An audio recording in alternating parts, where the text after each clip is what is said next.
Aleluia.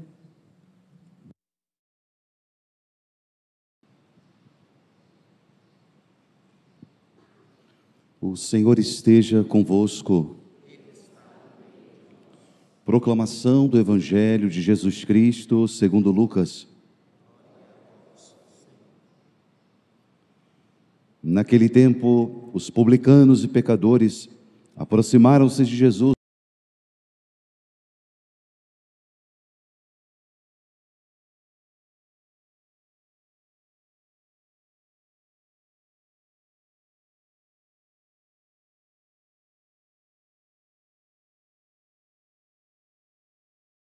e perde uma, não deixa as 99 no deserto e vai atrás daquela que se perdeu até encontrá-la. Quando a encontra, coloca-a nos ombros com alegria e, chegando a casa, reúne os amigos e vizinhos e diz: Alegrai-vos comigo, encontrei a minha ovelha que estava perdida. Eu vos digo, assim haverá no céu mais alegria por um só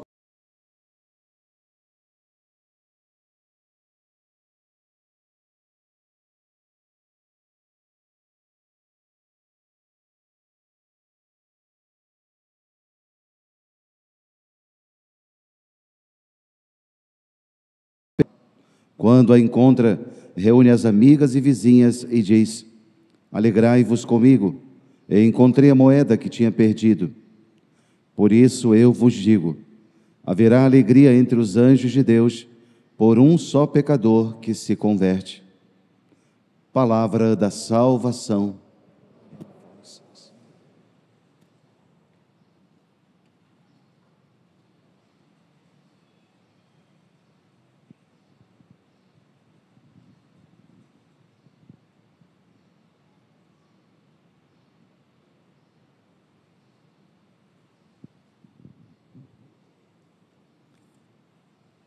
Meus queridos irmãos e irmãs, nessa Santa Missa de hoje acrescentamos a intenção de ação de graças pelos meus 57 anos de idade. São 57. O pessoal diz, mas o senhor sempre disse que tem 57, então o senhor está fazendo 58. É uma mania que a gente aprende na Itália, e no latim também é assim. Tanto na língua latina como na Itália se faz assim. Você diz a idade do ano que você está vivendo. Quando você completa um ano, é porque você viveu um ano, não foi? Então aquele lá foi o seu primeiro ano de vida, né? Então, eu vivi o meu 57º ano de vida, que eu completo hoje, né? Daqui a pouco, eu nasci que horas, mãe? 10h30? Às 14h? Que é isso? Nasci às 14h? Sem pressa de nascer? Então, às 14h, eu vou começar a viver o meu 58º ano de vida. Antes de começar a homilia, só gostaria de dizer que tenho a grande alegria de receber a visita do padre Renato Gomes de Andrade, da Diocese de Petrópolis, no Rio de Janeiro. É meu afilhado de ordenação. Conheci o padre Renato e ele é dessas poucas pessoas no planeta que podem dizer que me conheceu com cabelos. O padre Renato, então, era seminarista com 22 anos de idade, né?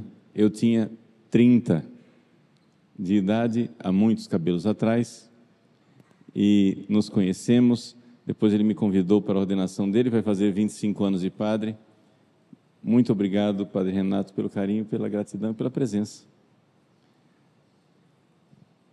O Evangelho de hoje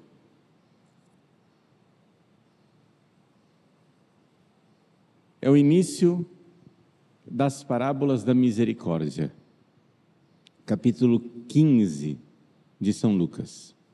A parábola mais conhecida é a do filho pródigo, que não foi lida hoje. Foram lidas só as duas primeiras parábolas, da ovelha perdida e do dracma perdido.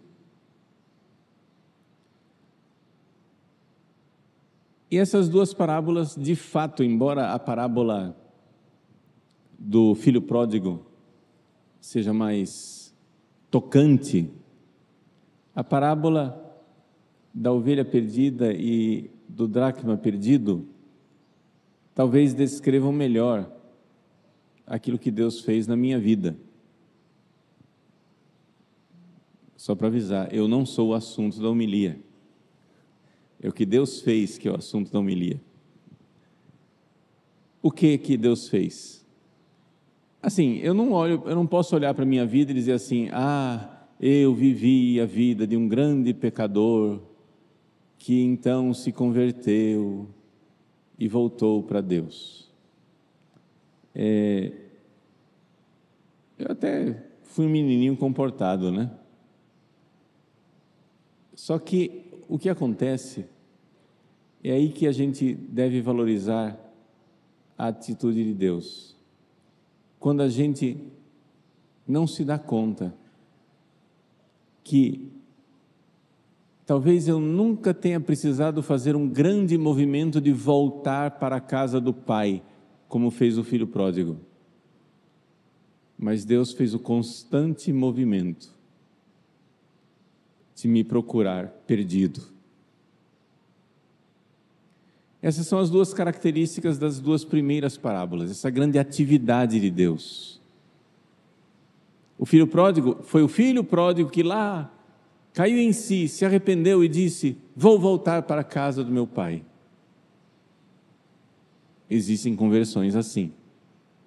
Existem conversões em que a pessoa precisa dizer: vou mudar, chega. Mas existe outro tipo de conversão. Aquela conversão mais sutil, em que a pessoa nem nota. Mas na verdade, a pessoa estava perdida e Deus foi pacientemente procurando. Adão, onde estás?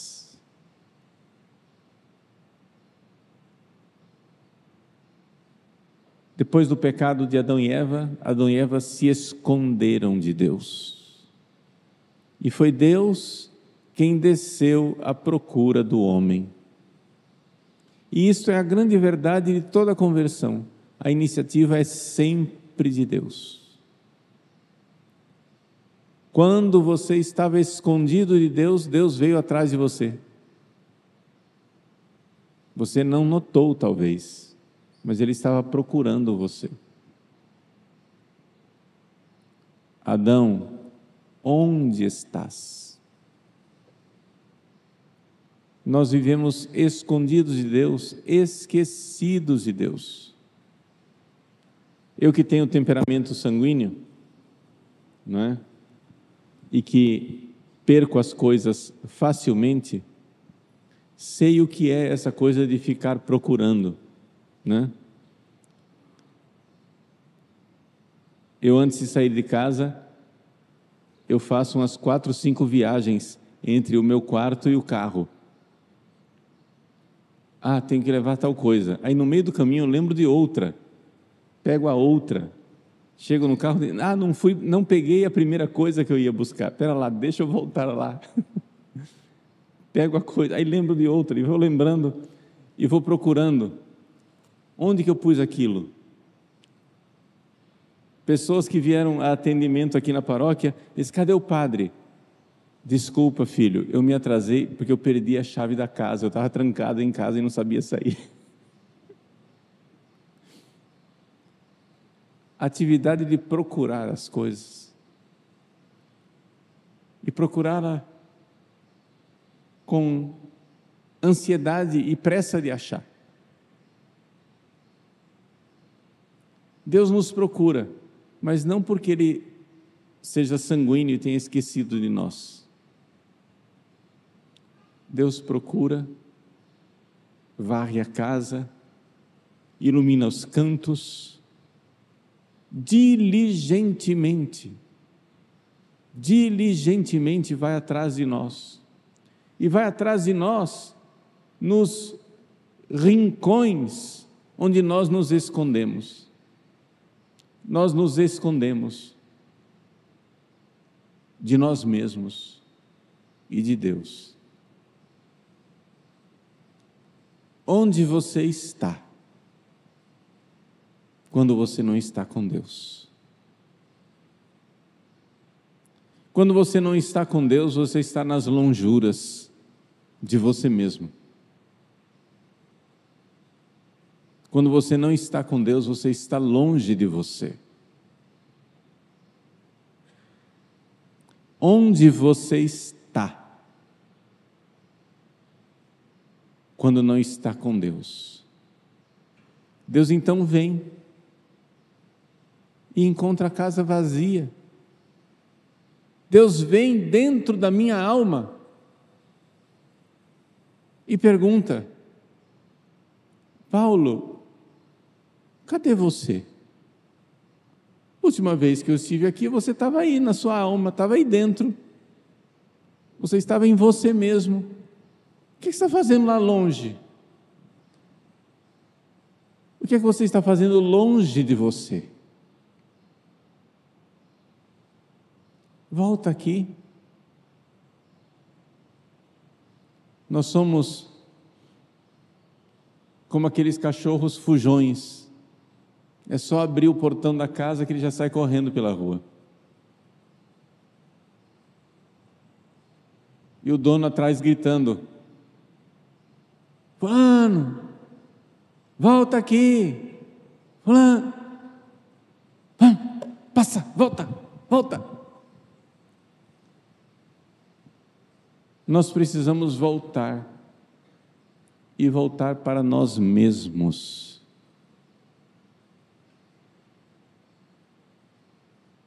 Onde eu estou quando eu não estou com Deus? Quando você não está em estado de graça, quando você não está na santidade, quando você não está na alegria da casa do Pai, onde você está? Esquecido de si. Então a primeira coisa, lembra-te quem tu és. Existe aquele famoso filme, já antigo, da Disney, O Rei Leão. O Rei Leão é a história de um pequeno leão que é o herdeiro do trono. O pai, o grande rei, Mufasa, morre. E o tio, que é mau, toma o lugar do trono. O Simba, que é o verdadeiro herdeiro, se perde numa vida vadia. Ele encontra dois amigos que ensinam para ele a ficar cantando Hakuna Matata. Hakuna Matata é, em língua Swahili, uma língua africana da República Democrática do Congo, que quer dizer, em bom português, tô nem aí. Hakuna Matata, não tem problema, tô nem aí. Dar de ombros para a vida. Viveram uma vida desleixada, viveram uma vida banal, viveram uma vida festando. E os três vivem uma vida de adolescentes descompromissados, sem grande coisa. Um belo dia, o Simba encontra um sábio ancião, que no filme é um babuíno. E o sábio ancião diz que conhece o pai dele. Eu conheço seu pai, Mufasa. Aí o Simba diz: infelizmente meu pai morreu. E o ancião diz: não, seu pai não está morto. Como assim? Venha, eu vou mostrar seu pai. E os dois descem no meio da selva e de galhos, Claramente no desenho animado se vê os dois num caminho de descida, por meio de uma selva embrenhada, até que eles chegam na beira de um lago. O sábio diz para o Simba: veja. E o Simba olha para a água e vê o reflexo dele mesmo. Mas esse não é seu pai. Esse não é meu pai, esse sou eu. O sábio diz: não. Olhe mais profundamente. E o Simba olha e aparece a imagem do pai na água. De repente, numa espécie de teofania, as nuvens começam a se formar no céu e aparece o pai dele lá no céu, que fala com ele e diz: Simba, você se esqueceu de mim. E o Simba diz: não, pai, eu nunca esqueci de você. E o pai diz: esqueceu sim. E de fato o Simba estava sendo sincero. Algumas poucas cenas antes no filme ele estava lembrando do pai, lembrando dele criança, brincando com o pai, rolando na grama. Mas o pai diz: não, Simba, você se esqueceu de mim, porque você se esqueceu de quem você é. Você é o filho do rei, o verdadeiro herdeiro do trono. E o Simba então se dá conta como ele ficou diferente daquilo que ele é. Ele foi criado para ser o herdeiro do trono, o príncipe real, o príncipe de sangue, e viveu numa vida dissoluta, perdida.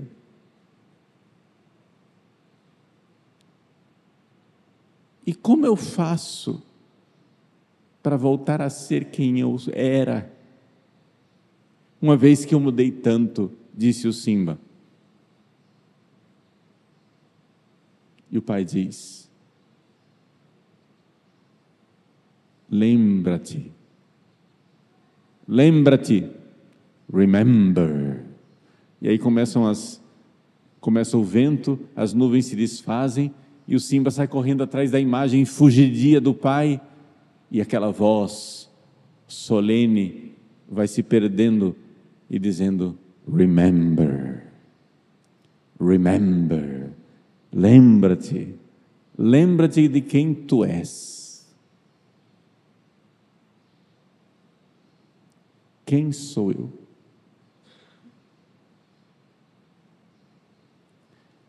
Meus queridos, Deus, quando nos pensou como grandes santos, grandes filhos de Deus, herdeiros do trono, príncipes reais de sangue. Nós somos membros do seu divino Filho Jesus Cristo. Lembra-te quem tu és. Lembra-te, cristão, de tua dignidade. Onde estás? Deus hoje desce para passear conosco na brisa da tarde, como fez com os nossos primeiros pais, e diz: Adão, onde estás?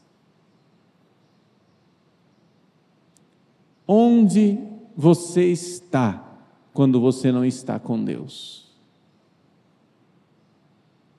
Você está nas lonjuras do esquecimento de si. Você esqueceu quem você é. Você não é esta coisa que você se tornou. Você não é esta feiura. Você não é essa pessoa Hakuna Matata, tô nem aí. Você é príncipe de sangue, porque você foi resgatado por um sangue derramado na cruz. Você é príncipe de sangue, a grandeza de sua vocação. Você foi chamado a amar, a ser como Deus, amar Deus como Deus se ama. Onde você está quando você não está com Deus? Deus está procurando você. Deus está como o pastor que busca a ovelha perdida. Deus está como a mulher que varre a casa e busca o dracma perdido. Deus está como naquele primeiro jardim, perguntando: Adão, onde estás?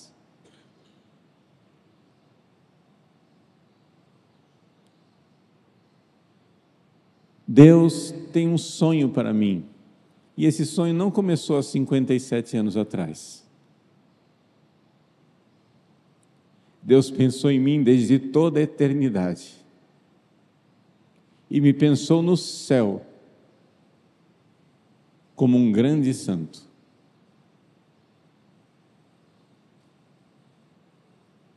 Celebrar o aniversário é mais uma vez ver esse ato de misericórdia de Deus, que nos dá mais uma chance e diz: onde estás? Não foi isso que eu pensei para você. Você não está sendo o homem que eu sonhei.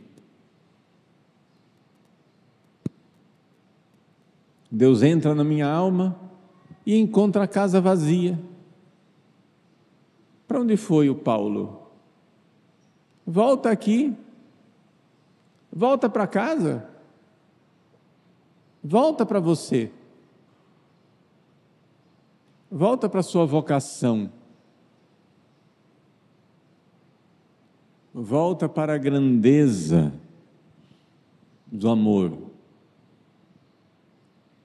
Exorciza todo espírito de preguiça de amar, de descompromisso, de não pagar o preço do amor, o espírito que dá de ombros, e então a alegria. As 3 parábolas da misericórdia terminam com a alegria. A primeira parábola,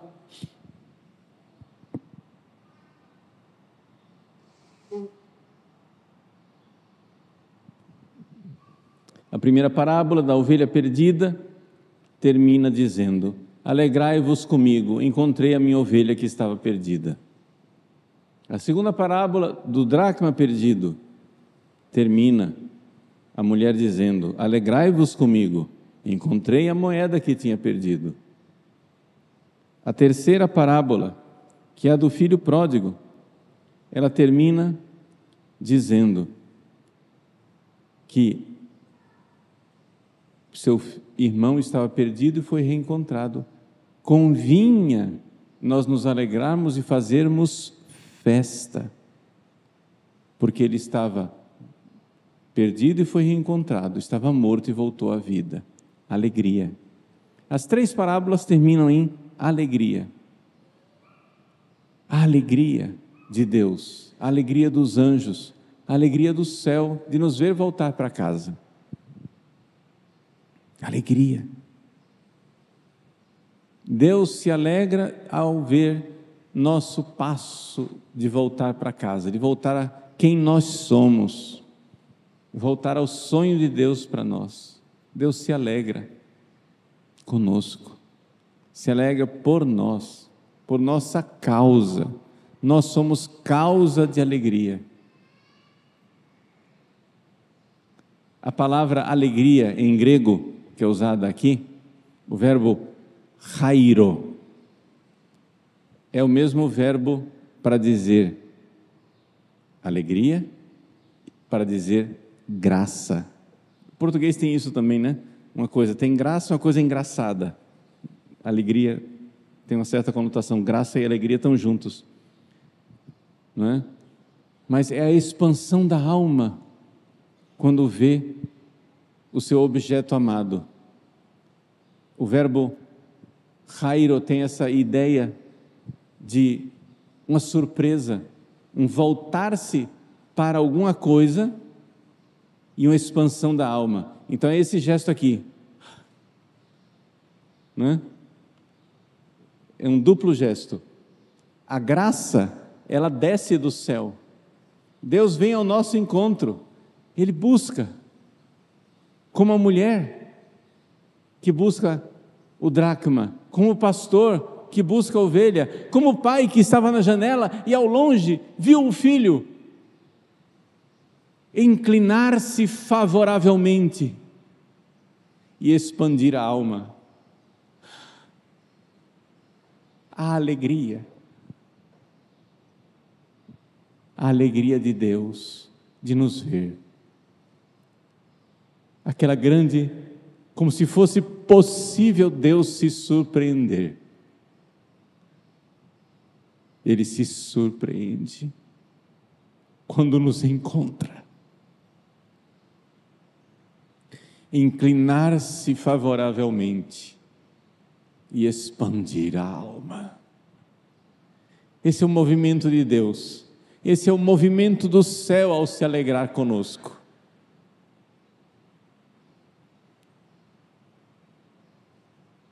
Falei muito, mas falei para tentar dizer isso. A minha admiração